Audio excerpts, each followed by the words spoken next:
Let's go. All right, we're gonna watch Dixie. The video is called "My Thoughts on the Finals Before Season 6."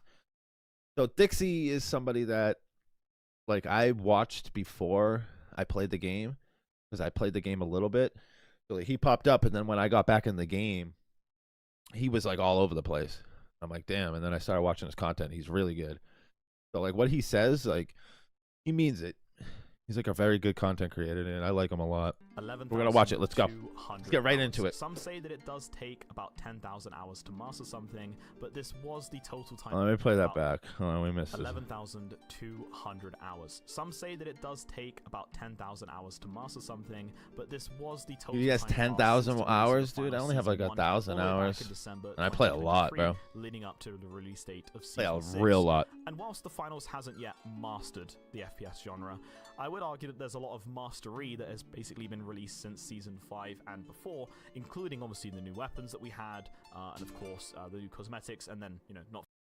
So the thing with the mastery, like, to master this game, dude, it's really hard. Like, the pros have mastered it. Like, me, not even close. Rain, no. Like, even like Dixie would probably say I haven't mastered it, and he's played 10,000. You know what I mean? I don't know. He might have, but I don't know. It's hard to master a game, and this game is very daunting to new players for sure. Forgetting Banal 2024. I think Banal as a map, this is kind of showing Mbuck's understanding of how the game has kind of evolved over time in terms of map design, where Banal is obviously in this case a little bit more open, right? It's a little bit more flatter than the other maps too, and it has this kind of less claustrophobic, but the same kind of feeling of like how Las Vegas is in some ways as well. But at the same time, they still keep the real beauty of showing off the real life architecture and kind of style of Banal in real life as well. And what we had today in the teaser for Season 6 is obviously, speaking of map design, we had that new Las Vegas, and it was kind of like considered. Look at that, the new Honey Badger. Let's go. Is it a reskin or is it a rework? And with some of the images shown in the teaser, it does look like a bit more of a refresh towards that kind of original map, which, you know, wasn't received well. It had moderate impressions for some people. I personally love Vegas. I think it's a great Dude, map, Vegas is great. Like, who doesn't like Vegas? They've made it a lot more open, right? They made it a lot more Yo, breathable. that sponsorship. Oh, I gotta bring that back. I'm sorry, guys. I don't care. Yo, impressions for some people. I personally love Vegas. I think it's a great map. But this sponsorship with the yellow, I don't know, man. I hope they have some good cosmetics. What I've done here instead is they've made it a lot more open, right? They made it a lot more breathable, a lot more free, and I think this is going to be a really nice positive change for people that experience it as well. Another thing that's obviously going to be in the area for questioning as well is like, hey, is this going to fully replace, you know, the normal Las Vegas that we have? I can't see that happening personally. I think that the current Vegas as it is, you know, still pretty damn cool. Maybe if Mbuck really think it needs to have that change, then it could replace it. But, you know, it's a bit different, right? Because the original Vegas, you could still see, like, the streets and the architecture. But in this one, it's kind of like an arena, right? It's like Las Vegas. No, this is Las Vegas. That screenshot that we saw in the trailer. So it's a bit interesting how they've flipped on that and how they've kind of gone with an arena style of this instead. And another thing, too, is people are obviously asking, like, hey, Vix, like, where new map this season? I don't think or know this is going to be coming. I mean, and the reason for this, I think, is because... Okay, so I watched one of his streams about a month and a half ago. There was a dev on there asking questions, and they said that they weren't going to make any new maps. They did. He said, he's like, yeah, we don't need any more maps. That's what they said. Like, he said it on his stream. I heard it myself, bro. And Dixie was like, yeah, I kind of agree. Trust me, there's no new map. Everybody wants a new map. There isn't going to be a new map. There's going to be reskins. And honestly, this game has so much destruction. I'm kind of cool with it. I just want content. I just want to have some good guns, some cool little changes, and they have to come out with new modes. They have to. They just have to. That's just the end of it. A lot of stuff is happening in terms of the background of the game, right? And we'll talk about this later, but again, for private matches and stuff, potentially new maps on Power Shift as well. Obviously, the rework or re-thing of whatever it's called of Las Vegas, and the new weapons and stuff like that too. So in that teaser that we saw, we didn't see any new gadgets, if I'm not mistaken. And, you know, we saw some other stuff that we'll break down in the video, but in terms of just the map design right now, whilst we're talking about it, looks like it's just going to be Las Vegas in Season 6. And he's right. I'm assuming as well that these are going to be highlighting the new sponsors this season as well. So if you don't know, we actually have Ospoos as a sponsor, which is crazy. I was a bit surprised about this because originally I was kind of saying that I didn't think Ospoos would ever be a sponsor in the finals in terms of selections. I might because, take them, first man. of all, it's insanely popular. But second of Yeah. all, Ospoos sponsors the entire game show, right? Like, you have other sponsors in the finals that sponsor specific parts. They build and develop Okay, I specific didn't know parts of this. the lore in the game. I didn't know this lore about it. I'm gonna listen to this. But hey, Ospoos is apparently going to be a sponsor. Then again, you now have Alpha Actor, and this is actually a super sick kind of like military tech weapons kind of like sponsor.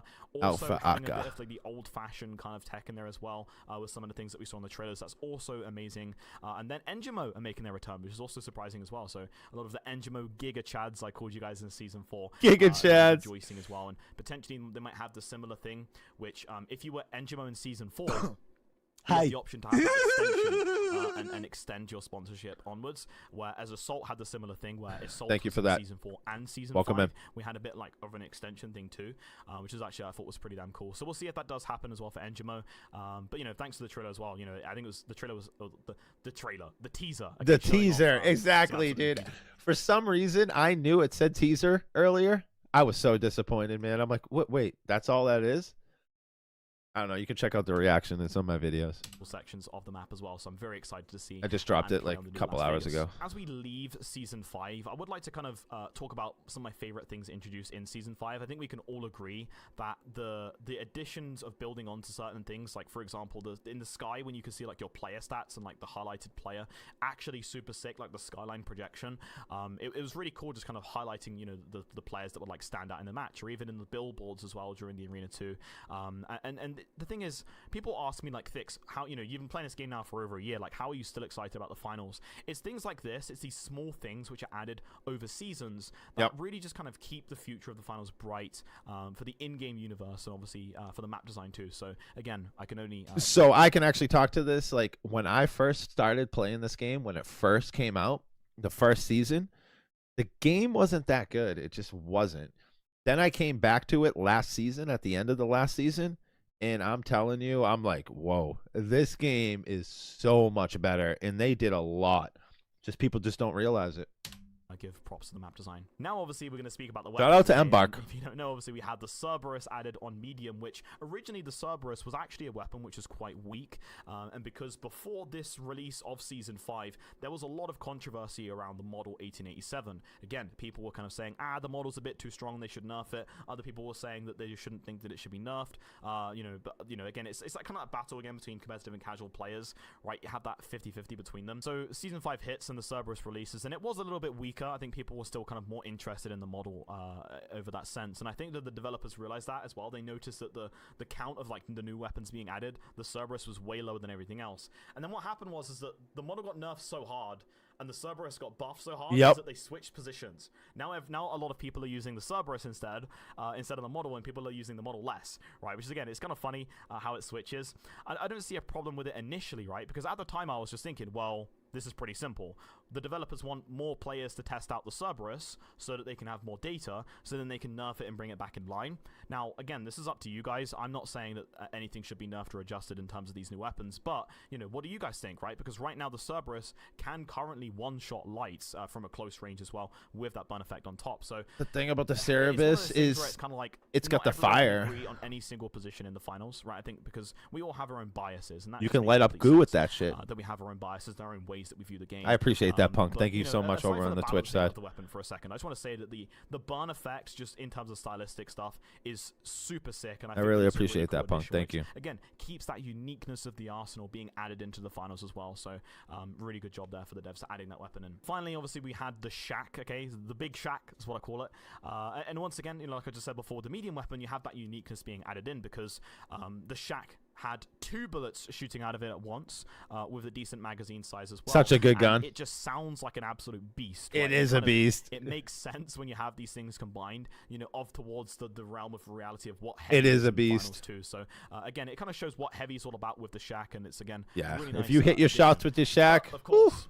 We've got to talk about the new weapons, okay? I think one of the things is that I don't Here know, we go. the sound is going to be nuts because every time we've seen the sound of this heavy gun, it just sounds like an absolute goddamn rocket. bro, launcher you're taking gonna off be something. running. You're gonna But, know you when the we have minigun, also- bro. You're gonna know when the minigun hits you. Like you know it. You're gonna be like, you're gonna, and you're just gonna run away, bro. I'm telling you, man. serious questions, right? So again, in Alpha Actors videos, we saw a couple of things about the minigun, but we have some questions there. First of all, how many bullets is this minigun going to have, right? I think that's one of the big ones. Is it even going to be the question. a cooldowns type of weapon, right? So No, like, for example, gadget, but I don't think it's a gadget. Then you have to obviously respect the cooldown on that. Or is it going to have, let's say, like 300, 200, 100 bullets, right? We don't know. And I think that's going to be kind of interesting, too, is to see what is the intentional reason why the minigun is being added. Well, number one, because it's fun. Right? Number two, is it going to cause some kind of mix-ups in how heavy is being played? For example, is the minigun potentially also going to deal a lot of destruction damage in the arena too? Because a lot of the times with a lot of the weapons, you can actually break certain parts of the arena as well. Sometimes it takes a lot of goddamn bullets, but it can happen. So if the minigun is going to be a high RPM, high bullet weapon, well, it's going to be a little bit similar to the KS-23, right? Where, again, you shoot 3 bullets into the KS-23, a wall breaks as well. So we'll have to see how the minigun is going to be released into the game, and kind of how things shape up with that as well. But it looks sick, and I'm very happy for it as well. So yeah, it's interesting to see what a minigun's going to come into this game. It's interesting. We have the BRN 180, which I think people, myself was included before, but we were still kind of confusing it with the Honey Badger. But I think it has been pretty much confirmed now that this is a BRN 180 just because of the upper receiver. If you Google BRN 180, you can see the upper receivers are pretty much the same.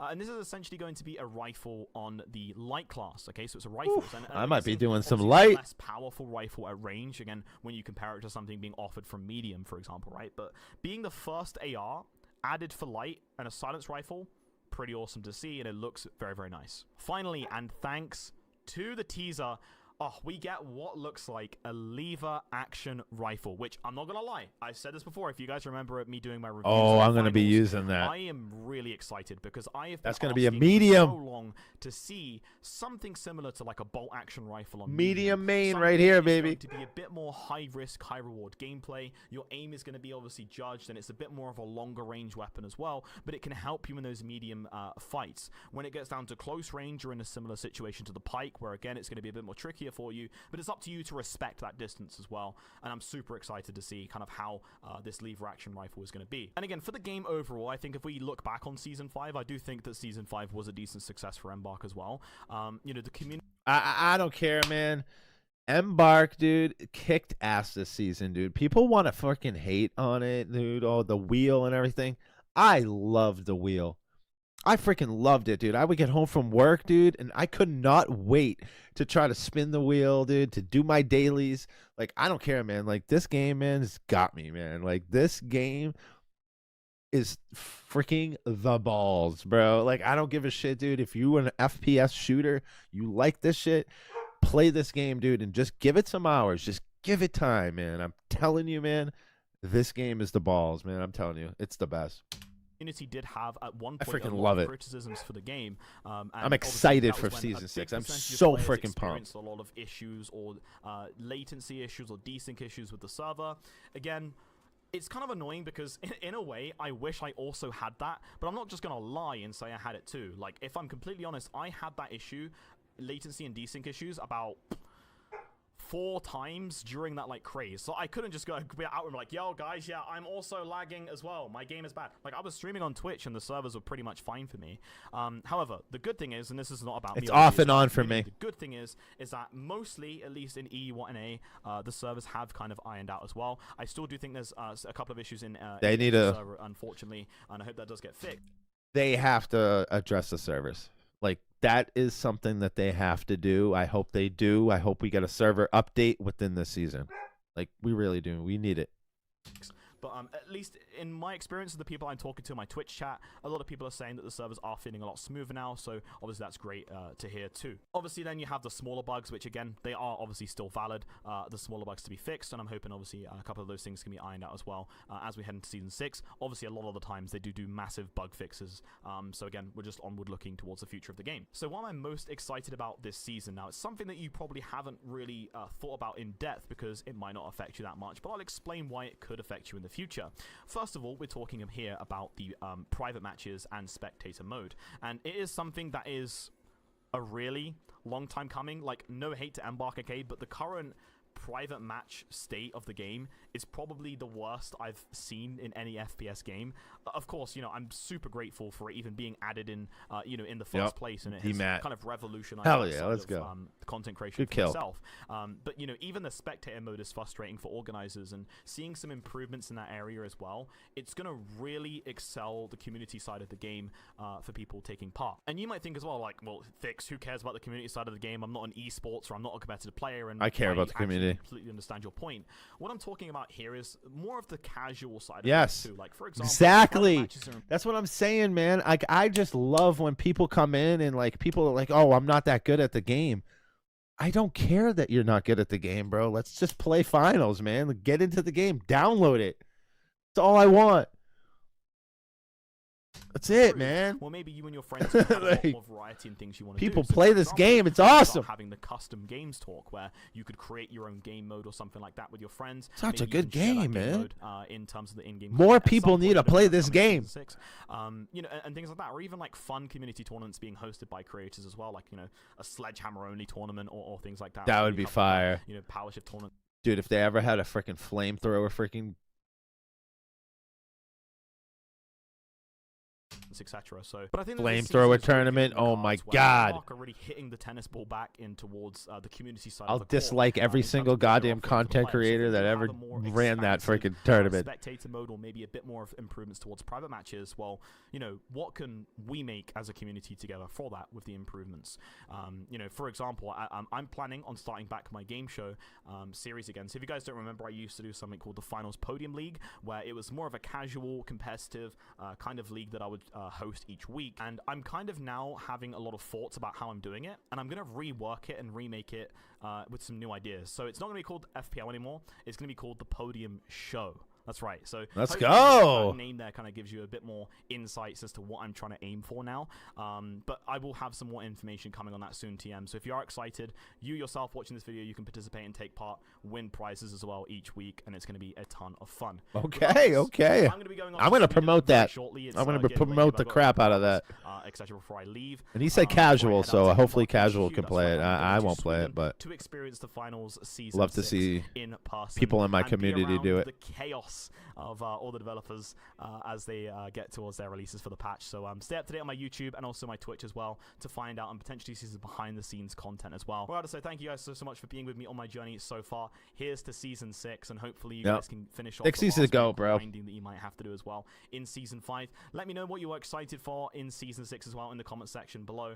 Thanks for watching as always. My name is Thix, and I'll see you on the podium. Hell yeah, man. What a good video. Yeah, no, I'm pumped for season 6. I really am. I hope everybody is. We will kill it. What is it? 8 days? Let's go.